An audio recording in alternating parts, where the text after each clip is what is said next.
Okay. Hi, everyone. Really good just to hear a really quick introduction to you all and what you're doing.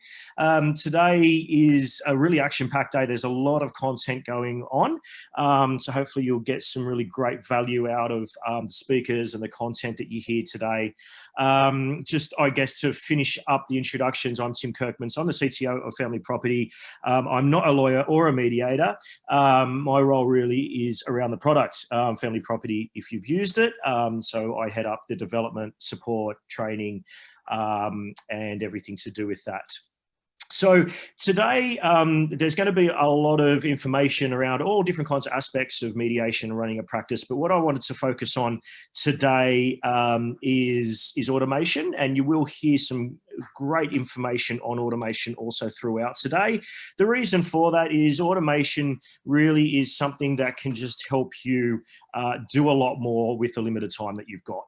Automation is also something that can help you with the things that you may not enjoy doing so much, so that you can do more of the stuff that you really enjoy doing.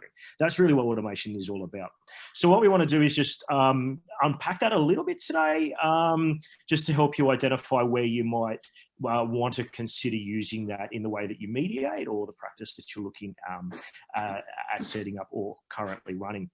So what I'm going to do is just really quickly share a couple of slides just to get us thinking about a few things. Just going to share my screen here, so give me one moment while I do that. There we go. Can you see my screen there? Yeah, I'll take that as a yes. Okay, so what we've got is, let's get into it. So how to get started. So if this is your, kind of starting to springboard into thinking about automation and how to use it, I thought I'd put together just a really quick guide around how to get started. And the first thing to do is map out your mediation process. So this is just about sitting down with a pen and paper or a whiteboard and just drawing a line, and then identifying all the points that are involved in a mediation practice, all the way from maybe handling that first inquiry, all the way through to potentially drafting heads of agreement and any documents that come after that, and everything else is in between. Because once you've done that, you can then start identifying the points where you might want tech to help. You can do that by simply just putting a big circle around those particular points along the timeline, and they're the points that you probably then want to think about in a little bit more detail. What you want to do then is take those out and then start researching vendors. That's really easy. It's a Google search or talking to your friends will give you a nice list of legal tech vendors out there that you can start having a conversation with. Point 4 is an important one. Ask for a demo. If they don't already try and offer you one and book one in, ask for a demo and take that point where you've identified you want to drop some automation in and say, this is what I'm looking at doing. How can you help me at that point? And then the last one is a super important one. Invest in onboarding and training sessions. As a legal tech provider, looking to support mediators, lawyers, and firms of all shapes and sizes, we've seen that the best success that you'll get out of technology is where you can hit the ground running because you've spent a bit of time, effort, and potentially money in that onboarding and training exercise. So I would encourage you to also do that just to maximize your time. So once you've done that, you may then want to think about, well, what are some of those points? So I've given you a bit of a cheat sheet here around some things that in an automation process you could potentially automate. They're things like inquiry, everything from handling inquiries, generating your invoices, through to things like drafting heads of agreement, parenting arrangements, intakes, balance sheets. And there's probably a whole lot more things that you'll identify in your process that you can automate, but here are just a few.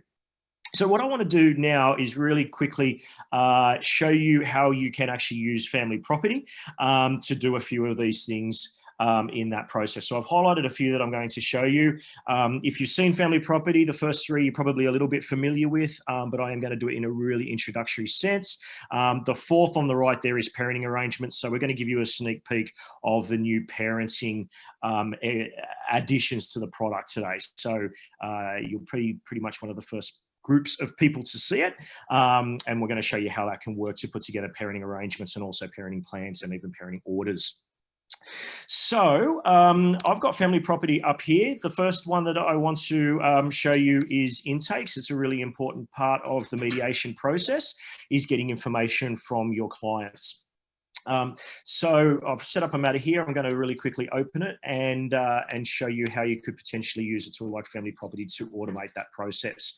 So I've got my two parties here, Alexander and Sophia, and I'm going to open up Alexander's. Now, the thing with family property is you can invite your clients, both of those parties, to individually complete the questionnaire. They can work through that in their own space and time, automating that process for you. You can then go through and review all of the information that they've entered in on the screen.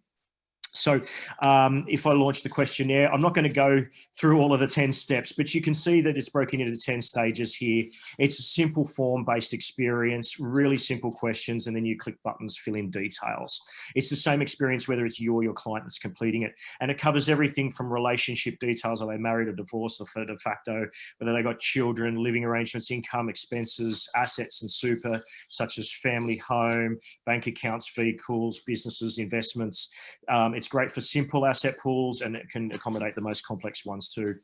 Liabilities, and then contributions and future needs, which is really important to understand that a full picture of their financial situation. We will be introducing very soon an additional 5 new steps that you'll be able to select from. They will include screening assessments, DV assessment questions, questions around where are you at, have you got legal advice, do you have any things in court at the moment, and then also parenting, so you'll be able to collect information around current parenting arrangements for children, important dates in those parenting arrangements, any other considerations for each of the children. So there's another 5 extra steps coming to this questionnaire very shortly.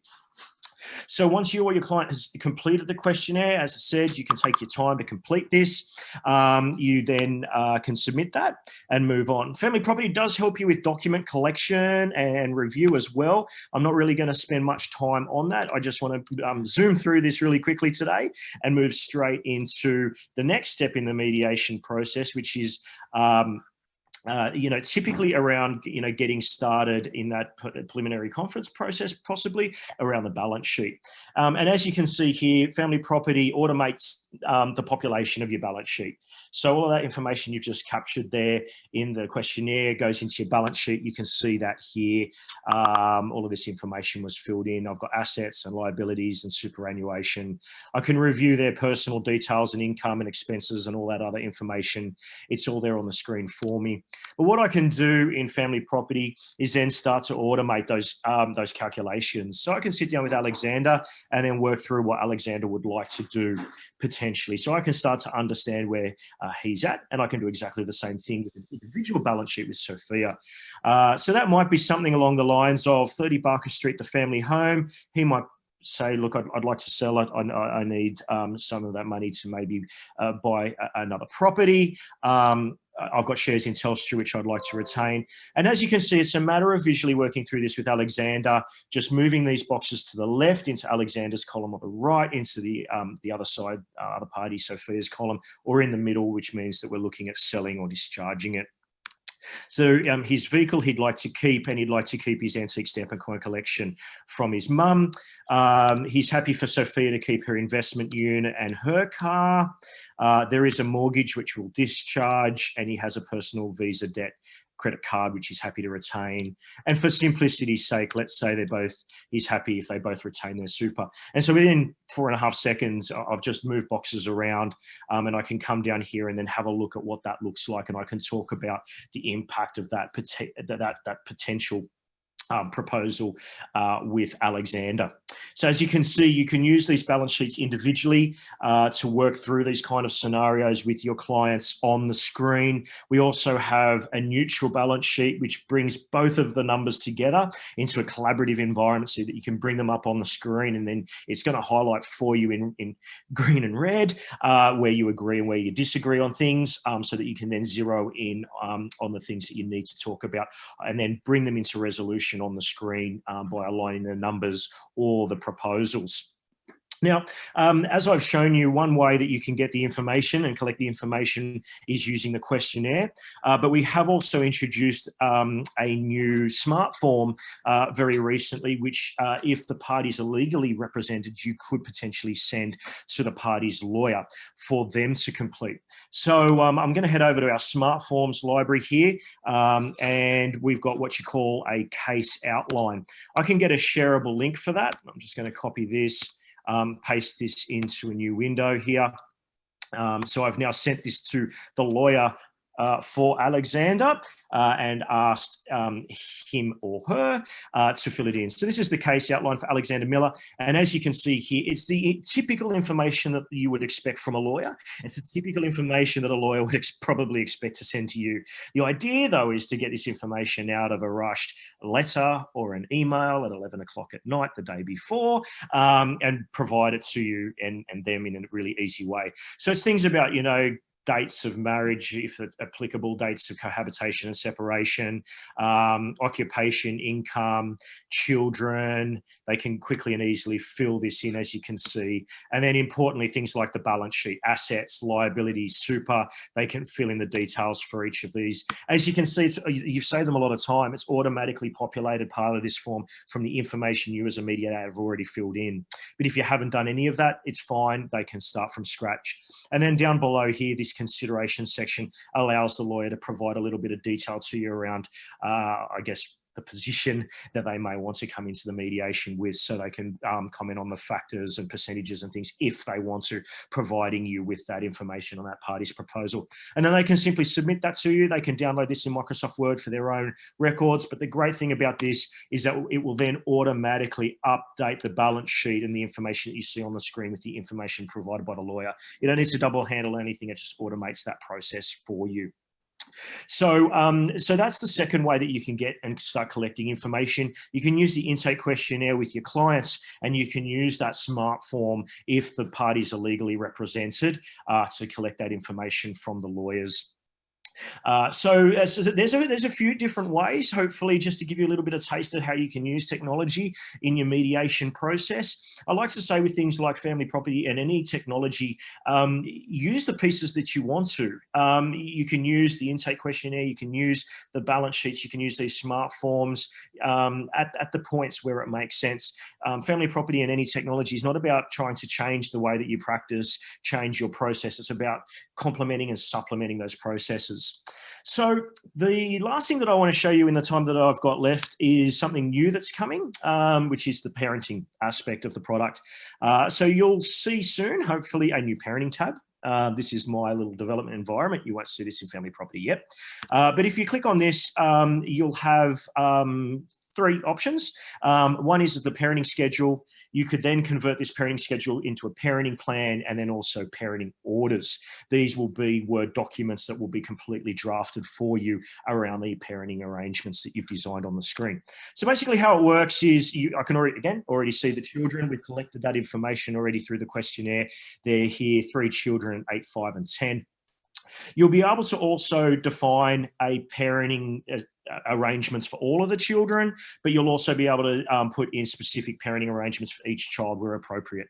Obviously, there's lots of scenarios where one size might fit all, and there's lots of scenarios where that's not the case. So in family property, you will be able to kind of work with that level of detail if need be. But effectively what you do is you just click on the child, let's say Maria. Of course, this is for all the children. I can confirm the details for Maria here. And then it's about getting started with your parenting arrangements. So when or did they start school? Where do they reside? And these are two important questions, because what we're going to do is we're actually going to populate the parenting calendar with all of the key dates across Australia for all the states and territories for the school periods and the holiday periods, all of the public holidays, all of the special events, so that if you select New South Wales or Victoria or Queensland or Northern Territory, whatever it might be, it's automatically going to know for you when all the public holidays fall, when the school periods fall. But you will be able to, of course, customize those dates. So, you know, if you've got children that go to a private school and they work on a slightly different calendar, you will be able to tweak those dates to get them absolutely right. And we will put in these dates for a full 3-year period ahead, so that you'll actually be able to look at this interactive calendar and see exactly how the parenting arrangements that you're talking about actually play out day by day over a 3-year period, so that you can get them exactly right.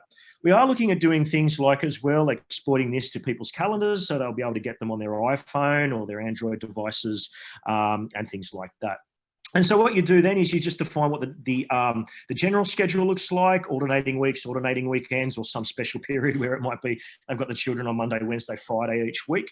Then who does it commence with? What's the handover day and the handover time? And then school holidays. Again, you can select what you want the arrangements to be there as well. And then, as you can see, it's then going to start putting in those key dates. We're not quite there yet with populating all of them, but things like Australia Day, which of course we've just had. And for all of these special periods, whether it's a once-off day like a birthday or a period like Christmas or Easter, you can define whether it's a once-off arrangement, it might be a graduation once-off arrangement, or whether it's the same dates every year like Christmas as an example. And then whether you want to share half the period, you want an exclusive period, specific dates, then who has it? Is it a partial day where it's a no overnight? So it might be a visitation. And then do you want to alternate it? So if it is exclusive, do you want it to be party A 1 year, party B the next? And you can work your way through all of these special dates like Christmas, the party's birthdays, the parents' birthdays. If you want to remove any of these, if they're not applicable, you can. And of course, you can add your own special dates where it might be things like special dates to the family, religious periods, and so on and so forth that might be a bit applicable. So we've tried to make this as extendable and customizable for all of the kind of different shapes and sizes of families in Australia, while trying to save you as much time as possible by putting in those key dates and periods, as per the Australian calendars. And then once you've got that in there, what you'll see is it'll then populate the calendar like it's just done there. So Alexander, Sophia, all the way through the different, and you can then scroll through and have a look at how that plays out, all the way through to, this year and next year and so on and so forth. And then you can also have a look at it on a fortnightly calendar as well. So that whether you want to kind of review that on month by month or fortnight, you can do that. And then as you then come in here and change particular things, you can then see how that maps out, over that period, and then map it back onto the calendar there and see how that works out. So this is coming soon. Just wanted to give you a sneak peek there. This hopefully will help you automate how you look at scheduling, parenting scheduling, and especially, how these kind of arrangements, week on, week off, weekends, special periods, actually play out over calendars. Instead of actually getting out a physical calendar or looking at quickly on your iPhone and trying to figure that out, it'll do all of that hard automation for you. And then, of course, what this will do is then convert that into parenting plans and parenting orders, converting those rules that you've just defined there with the parties into those actual Word documents that you can then fine tune. So I think that's almost about it for my time. I might stop to see if there's any questions, see if there's anything. Feel free to type it into the group chat, or I might throw it over to the MCs. I might stop my screen share and see if anyone's got any questions. Not seeing anything in chat, but it's very exciting. So I put a question in the chat. Sorry, Janice. Yeah, no, you go. I was just going to say, I was asking how that information is gathered. I know that you send out the questionnaire and the property matters. That information, is that gathered through the actual mediation process, or is that gathered through by the FDRP in the mediation? It's really up to you. So you can send out the questionnaire to the parties before the mediation and get them to complete that information and submit it, and you can then review it prior to the mediation dates. Or you can go through that information with the parties in a preliminary with the parties themselves, or a hybrid of both, where you can get them to have a first go at it first prior, and then review the information and continue to populate it with the parties. So it is really quite flexible how you'd like to use that intake questionnaire. Sure. Thank you. It looks fantastic, by the way. I'm loving the calendar. Yeah, great. Yeah, look, it's really new. We haven't yet launched it, so we love feedback. It's something that we will release the first version of, and then certainly work with the feedback that you provide us to make it work the way you'd expect. But we are getting feedback that the visual nature is good for the clients to be able to see what that rotation looks like. And Tim's been working hard to build it around the calendar in the same way that our accounting, our property side is built around the spreadsheet, so that it'll have a similar feel for you in that sense. The only other question in the chat you've already answered, Tim, but I'll just touch on it, which was that can you populate other special dates? Yes, you can put all your own dates in there, and he's also set it up so you can take out other dates. So, you know, if you have a family who doesn't want traditional Easter dates in there because they want Coptic dates, you can take out the public holiday Easter dates and instead put in Coptic Easter. Yeah. Janice, Tim, hi, Phyllis Peterson here. Sorry, I'm just not at my laptop to be able to type my question. If I could just ask a quick question, and that's in relation to, Tim, you talked about cutting and pasting a link, which was a case summary, to be able to forward that to the lawyers. Yes. If you recall that. Yep. I'm just wondering if that's an interactive form. So, because I'm just thinking about ease for solicitors that might not feel inclined to log on to family property. So is it like a Google sheet where it's automatically updated and interactive for them, or is it a form that they could amend or not amend? I'm not sure. That's really my question. Yep. So it's all you need to do is send them a link. It's kind of like a Google form in that sense, so they don't need to have a login for family property or a subscription or anything. You just send them a link and they open it in the web browser. From there, it's a form. From an interactive point of view, it will be pre-populated with any information you've already put in. So I guess if you've ever used Google Sheets, you kind of open it up and there might already be information in there.